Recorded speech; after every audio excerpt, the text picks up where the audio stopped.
Dans la tanière du savoir, on sort la BC. Les mots du syndicalisme, on va tous les décoder. C'est pas plate, c'est vivant, c'est l'esprit combatif. Ici c'est clair, punché, positif. Bonjour, ici Stéphane Desjardins, le Grizzly urbain. Bienvenue dans l'ABC du syndicalisme. Aujourd'hui, on termine notre série spéciale sur le Code Morin, les règles qui font rouler nos assemblées. Et pour clore ça en beauté, on va avoir 3 notions qui marquent souvent le début et la fin d'une assemblée. Les propositions d'ajournement, le droit de parole et le vote. 3 outils qui rythment nos réunions du début à la fin. Donc, attachez-vous, c'est parti.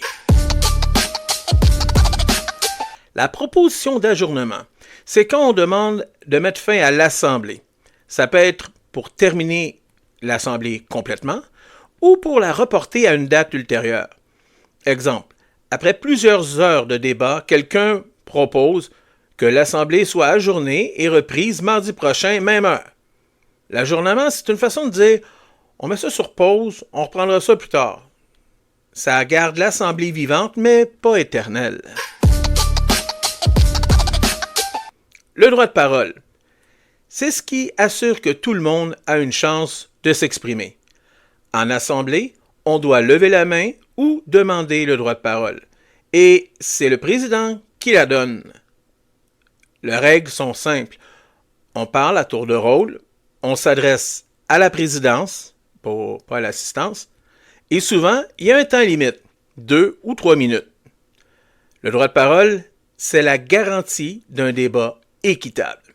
Sans lui, ce serait le chaos.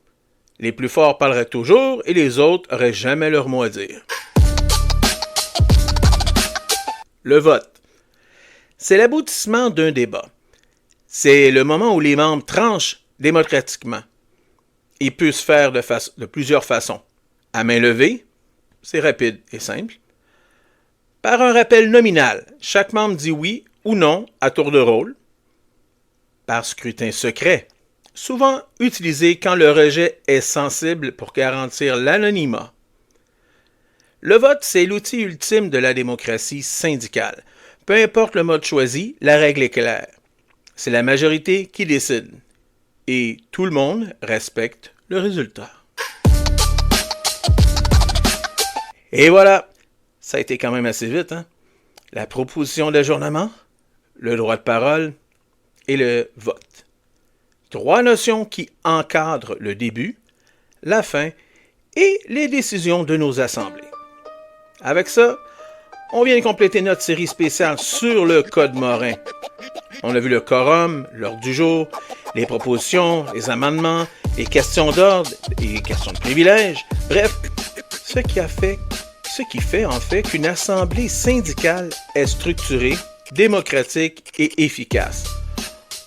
On se retrouve bientôt pour de nouvelles séries, toujours dans l'ABC du syndicalisme. Solidarité tout le monde, puis bye bye!